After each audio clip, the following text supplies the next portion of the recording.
Apa yang kamu dengar malam hari ini adalah sebuah kejadian nyata di mana mereka yang tidak terlihat itu bisa muncul tidak hanya di malam hari. Namaku Indra. Kejadian ini aku alami ketika aku dan teman-temanku menginap di salah satu villa yang berada di sekitaran kota Bandung. Lebih tepatnya di daerah Bandung Utara. Saat itu kami sebenarnya menginap di villa dengan sebuah maksud tertentu, yaitu untuk rapat memikirkan konsep yang akan kami jalani untuk hal yang kami kerjakan. Saat itu aku berlima dengan temanku. Sebut saja ada Roni, Adi, Rahmat, Didin, dan aku.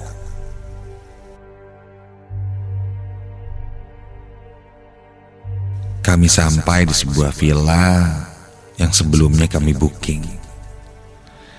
Sebenarnya bisa dibilang villa ini villa baru. Dari bangunan dan fasilitasnya masih bisa dibilang masih fresh dan masih baru. Dan secara promo belum ada yang tahu bahwa villa ini disewakan. Aku mendapatkan kabar villa ini dari salah satu temanku, di mana owner yang punya villa itu kenal dengannya. Dan saat itu kami pun diberikan harga yang cukup murah. Ya, dengan kata lain, kami adalah orang pertama yang menginap di villa itu. Untuk kami berlima, villanya cukup besar. Ada 2 lantai dan 1 rooftop. Ada kolam renang yang tidak begitu besar, namun cukuplah jika hanya untuk kumpul dengan keluarga atau teman-teman di villa. Sekitar jam 9 pagi, kami sampai di villa tersebut dan mulai berbenah, dan sekitar jam 11 siang kami mulai meeting. Meeting di area outdoor suasana villa membuat kami segar, fresh, dan pastinya ide-ide baru bermunculan. Sekitar jam 1 siang, kami break sejenak untuk istirahat. Saat itu aku pergi ke area dapur, di mana di area dapur tersebut letaknya berada agak ke bawah. Jadi kami harus menuruni tangga dulu, barulah sampai di area dapur. Saat itu temanku memintaku untuk memasak dengan bahan-bahan seadanya yang kami bawa, karena mereka tahu aku hobi memasak. Sampai ketika aku di dapur,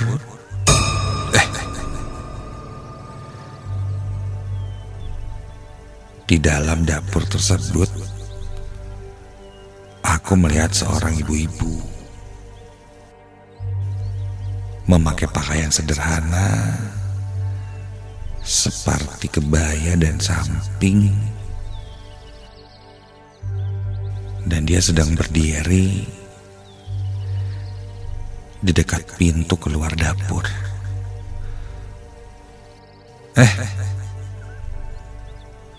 Halo, ini saya mau masak di sini, boleh? Karena aku pikir dia adalah pembantu atau penjaga di villa ini, jadi aku memohon izin terlebih dahulu.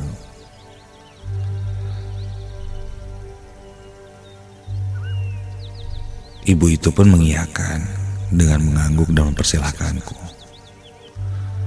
Lalu dia keluar lewat pintu yang satu lagi yang ternyata mengarah ke arah area belakang, atau bisa dibilang jemuran. Aku lanjut memasak saat itu.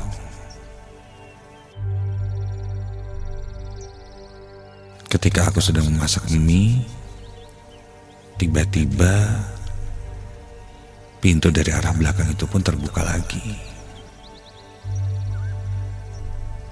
Kulihat si ibu itu mengintip ke arahku. Kenapa, Bu? Aku bertanya padanya. Dia hanya melihat ke arahku. Jika aku deskripsikan lebih jelas lagi, wajah ibu itu tidak terlalu tua, namun tidak terlalu muda juga. Mungkin kisaran umur 40 tahunan. Memakai kebaya berwarna krem samping, namun bukan kebaya yang formal, kebaya yang biasa dipakai sehari-hari. Sepertinya ibu ini orang daerah sini, ya mungkin dipekerjakan di sini.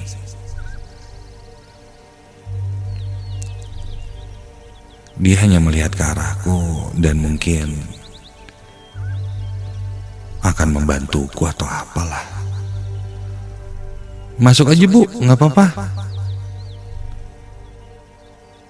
Ibu namanya siapa? Biar nanti kalau ada apa-apa saya bisa minta bantuan ibu. Ibu yang jaga di sini. Dia lalu bilang, iya, dia yang jaga di sana. Lalu dia berkata, namanya Santi.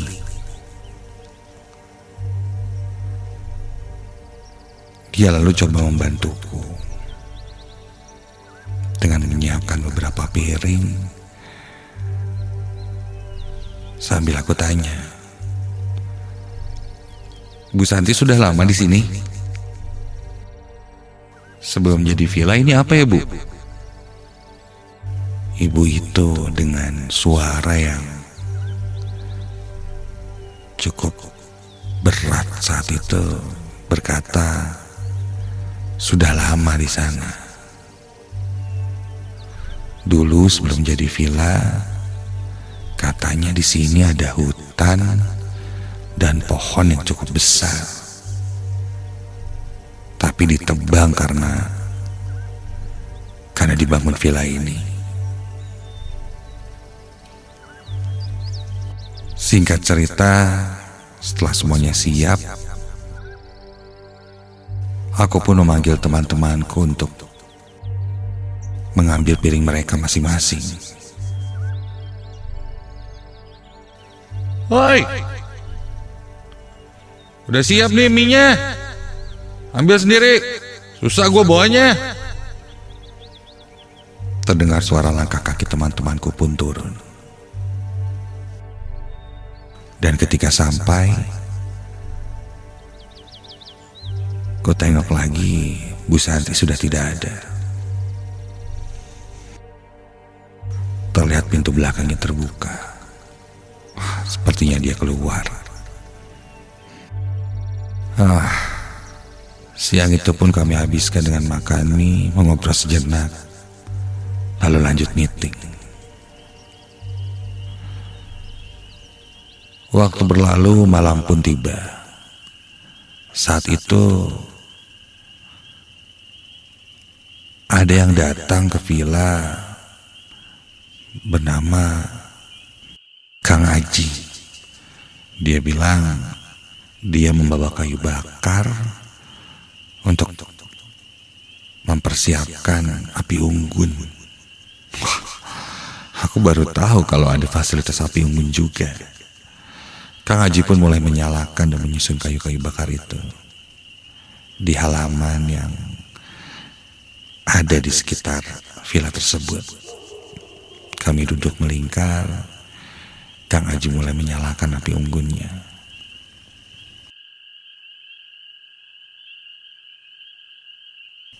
Aku pun bertanya, "Kang Haji nanti tidur di sini juga, Kang? Atau di mana?" Kang Haji jawab, dia tidak tidur di villa itu, namun rumahnya tidak jauh. Kalau ada apa-apa bisa telepon.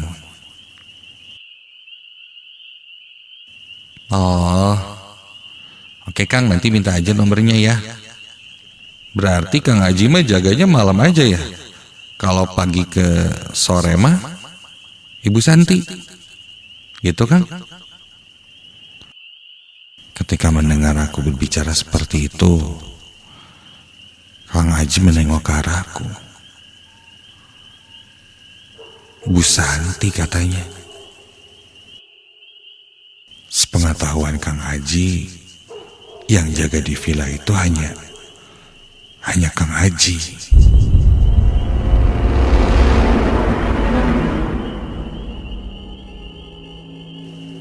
Dan Kang Haji bilang, kalau nanti ketemu Bu Santi, jangan diajak ngobrol. Atau bahasa dia, jangan diwarok, jangan ditangkepin. Oh ya udah, siap. Aku tidak tahu kenapa, apa mungkin Bu Santi ini ada sedikit kelainan kah atau entahlah. Api unggun pun siap dan kami pun menikmati malam itu dengan sangat menyenangkan. Semakin malam, semakin dingin suasana yang ada di sana. Satu persatu pun kami masuk ke kamar. Namun karena aku belum terlalu mengantuk, aku duduk di ruang tamu sambil menonton TV. Dan tiba-tiba ada yang mengetuk pintu.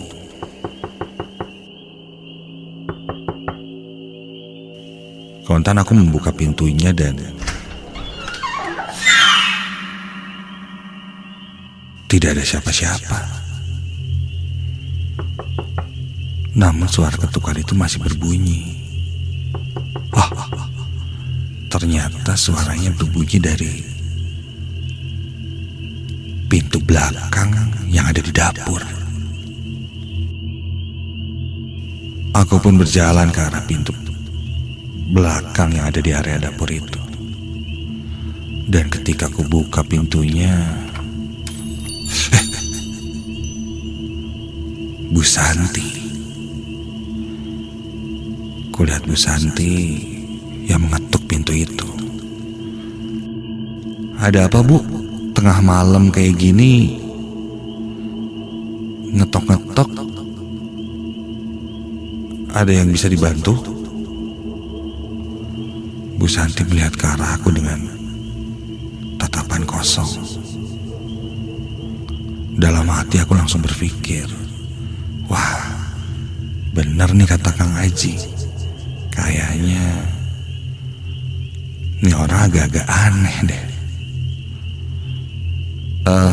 Bu, kalau nggak ada keperluan apa-apa, saya tutup ya pintunya, mau istirahat. Ketika akan kututup pintunya, Bu Santi tiba-tiba menahan dengan tangannya.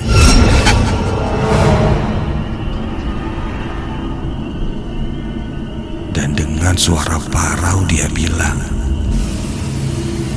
"Ieu imah aing." Astaga! Seketika sosok Bu Santi tiba-tiba saja berubah. Tangannya mulai memanjang dan rambutnya seketika semakin panjang, semakin panjang. Dan dari seluruh tubuhnya muncul bulu-bulu yang tajam berwarna hitam. Dan kini sosoknya semakin lama semakin besar.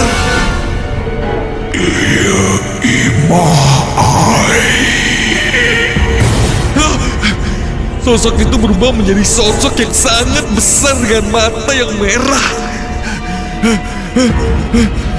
Lalu konten aku langsung berlari meninggalkan dapur itu.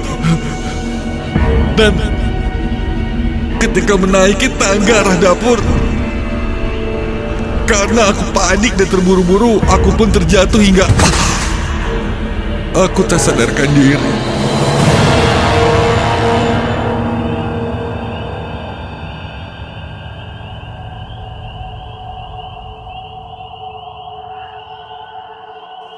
Dan ketika itu aku bermimpi sosok besar dengan bulu yang sangat banyak di tubuhnya dan tajam-tajam bulunya. Bulu-bulunya seperti jarum, berwarna hitam agak mengkilat, dengan mata yang merah dan giginya yang bertaring. Dia terus mengatakan, "Ini rumah saya, ini rumah saya."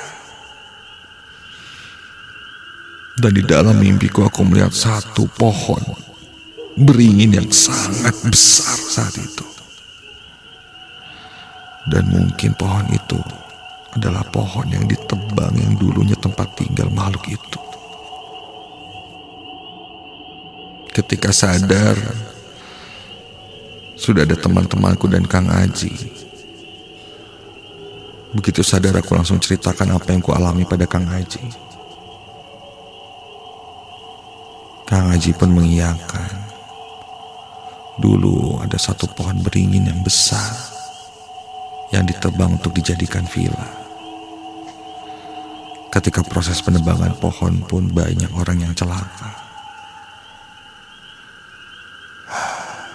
Dan mungkin sosok itu masih tidak rela ketika tempat tinggalnya diusik seperti itu tanpa izin atau pemindahan yang bersifat spiritual lainnya. Dan sosok Bu Santi atau perempuan yang bernama Santi itu dulu memang kerap kali terlihat sedang berjalan-jalan di sekitar pohon beringin itu.